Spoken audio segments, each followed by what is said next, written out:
काली भद्रकाली कपालिनी दुर्गा क्षमा शिवा धात्री स्वाहा स्वधा नमस्तुते।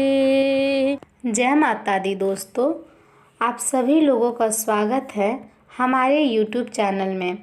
आज हम बात करने वाले हैं यच नेम वाले जातक का साल 2022 से लेकर 2027 तक कैसा रहेगा आपका।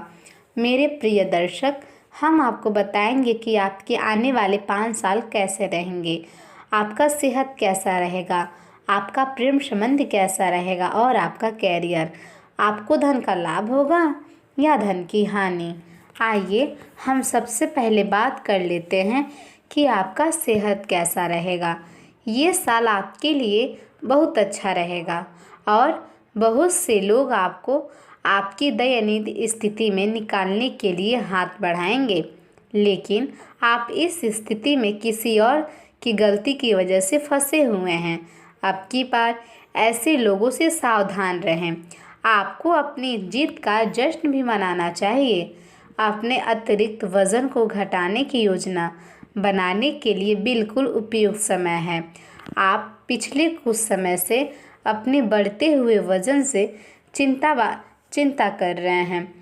आप आखिरकार इसकी शुरुआत के लिए कोई कदम उठाने में कामयाब होंगे।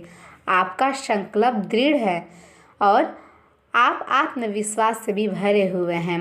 आप कम समय में अपने अच्छे परिणाम भी प्राप्त कर पाएंगे। आपकी परेशानियां कम होने की नाम ही नहीं ले रही हैं। साल आपके लिए स्वास्थ्य की दृष्टि से हल्का रहने वाला है। शरीर में ताजगी का अभाव रहेगा। हर समय थकान या किसी अन्य प्रकार की परेशानी का अनुभव आपको होता रहेगा। इसी की वजह से आपकी कुंडली में गर्म स्वभाव वाले मंगल 12वें भाव में स्थित है। इसके अलावा वक्री बुध का गोचर भी 12वें भाव में स्थित हो जाएगा। दोनों ग्रहों की ऐसी स्थिति के कारण आपको स्वास्थ्य समस्याओं का सामना करना पड़ सकता है। अगर पहले से कोई परेशानी चलती आ रही है तो उसमें वृद्धि भी हो सकती है।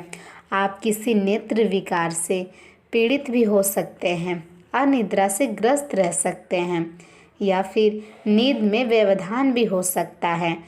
नींद की कमी कई समस्याओं का कारण भी बन सकता है। चोट लगने की आशंका है। इसके अतिरिक्त आपको बुखार और सिर दर्द आदि समस्याएं हो सकती हैं। सेहत को लेकर सतर्क रहने की आवश्यकता है। आपको नींद की समस्या पर विशेष ध्यान देने की ज़रूरत है। ग्रह गोचर का बदलता हुआ स्वरूप इस बात का इशारा कर रहा है कि आपका समय घटना से भरा रहने वाला है। दोस्तों, आगे बढ़ने से पहले हमें आपसे विनम्र निवेदन है, अगर ये वीडियो आप लोग को सही लगे, आपके जीवन से मिले, तो आप हमारी वीडियो को प्लीज़ लाइक कर दें और जिन लोगों ने हमें सब्सक्राइब नहीं किया है वो लोग हमें सब्सक्राइब करके बेल आइकन का बटन दबा दें। मेरे प्रिय दोस्तों, आपका एक लाइक और सब्सक्राइब हमें अगला वीडियो बनाने के लिए बहुत सा उत्साह प्रदान करता है। हमें उम्मीद है कि आप लोग हमें सपोर्ट करते चलेंगे। तो आइए अब हम बात कर लेते हैं कि आपका लव लाइफ और पारिवारिक संबंध कैसा रहेगा। आपके स्वभाव में गुस्सा देखने को मिलेगा और यह गुस्सा निश्चित रूप से रिश्ते में समस्या पैदा कर सकता है। अपने स्वभाव पर नियंत्रण रखने की कोशिश करें। विवाहित जातकों के लिए शुरुआत बहुत अच्छी रहेगी, लेकिन ये भी ध्यान देने योग्य बात है कि मंगल की दृष्टि सप्तम भाव पर है। मंगल गर्म ग्रह है और उनकी स्थिति जीवन साथी के स्वभाव में उग्र बनाएगी, जिससे कि पति पत्नी के रिश्तों में तनाव आएगा और यह तनाव पारिवारिक वाद विवाद को जन्म देगा। व्यर्थ के विवादों से बचने की कोशिश करें। जीवन साथी अगर गुस्से में हो तो अपने व्यवहार से उसे क्रोधित होने का अवसर ना दें। धैर्य से काम लें। स्थितियों को और नहीं बिगड़ने देने का यही एक सही उपाय है आपके लिए कि आप सिर्फ मौन रहें। आपके मुश्किल समय में आपके प्रिय ने आपको काफ़ी प्रेरणा दी है और आपको आगे बढ़ने की हिम्मत भी दी है और आप इसके लिए उनका बहुत ही ज़्यादा सम्मान भी करते हैं। लेकिन किसी विशेष परिस्थितियों की वजह से आप दोनों के बीच गलतफहमी आ गई है और यह दूरी की खाई बढ़ती ही जा रही है। स्थिति को बिल्कुल ख़राब होने से पहले आप इसे संभाल लें। आप और आपका पार्टनर एक साथ मूव इन के बारे में सोच सकते हैं। एक बहुत अच्छे घर में रहने की आप योजना अपने पार्टनर के साथ बना सकते हैं और इसमें आपके पार्टनर काफ़ी अच्छे तरीके से सहायता भी कर सकते हैं। हालांकि मूड बदलने और खुश मिजाज बनाने के लिए रूटीन में बदलाव के लिए आप किसी खूबसूरत जगह पर छुट्टी मनाने या रोमांचक यात्रा पर भी जा सकते हैं। आइए अब हम बात कर लेते हैं कि आपको धन का लाभ होगा या धन की हानि। आपका व्यवहार याद रखने योग्य होगा। अपने लाभ के लिए इसका प्रयोग करें। लोगों से मिलें, उनसे सकारात्मक बातचीत करें। एक सकारात्मक शरीर की भाषा बनाए रखें। यहाँ से एक नया अवसर अंकुरित हो सकता है। यह एक नई परियोजना शुरू करने के लिए एक अच्छा सप्ताह है। अपने संगठन कौशल को याद रखें और अपने आप को व्यवस्थित भी रखें। अंत में एक अप्रत्याशित लाभ की संभावना भी बनी हुई है। आप आगे बढ़ रहे हैं, वही लोग आपको नीचे खींचने की कोशिश भी कर सकते हैं। मौखिक विवाद में न फंसे। आप प्रयास करें कि आपका कार्य बोलें। आप एक ऐसी स्थिति में पहुंच जाएंगे जहां से आपको नीचे धकेलना मुश्किल होगा।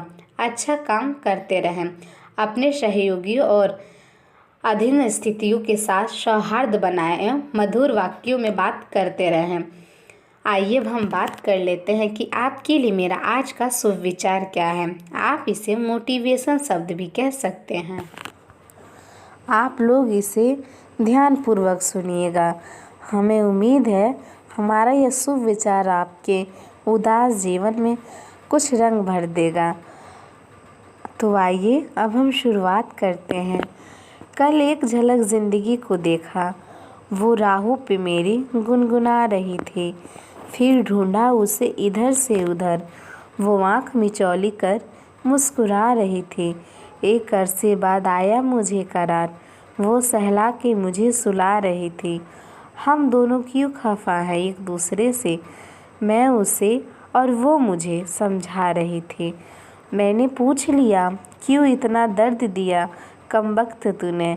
वो हंसी और बोली, मैं ज़िंदगी हूँ, तुझे जीना सिखा रही थी। ज़िंदगी में सबसे ज़्यादा दुख दिल टूटने पर नहीं बल्कि यकीन टूटने पर होता है। एक बार इंसान ने कोयल से कहा, तू काली ना होती तो कितना अच्छा होता। सागर ने कहा, तेरा पानी खरा ना होता तो कितना अच्छा होता। और गुलाब ने कहा, तुझमें अगर कांटे ना होते तो तू कितना अच्छा होता। सब तीनों एक साथ बोले, हे इंसान, अगर तुझ में दूसरों की कमियां देखने की आदत ना होती तो तू कितना अच्छा होता। खुशी पैसों पर नहीं परिस्थितियों पर निर्भर करती है। एक बच्चा गुब्बारा खरीद कर खुश होता है तो दूसरा उसे देखकर खुश होता है। मेरे प्रिय दर्शक, हमें उम्मीद है हमारा ये शुभ विचार आपको काफ़ी पसंद आया होगा। आपका बहुत बहुत धन्यवाद हमारा ये वीडियो देखने के लिए। हम फिर से मिलते हैं अपने नेक्स्ट वीडियो में। तब तक के लिए जय माता दी। आपका दिन शुभ हो।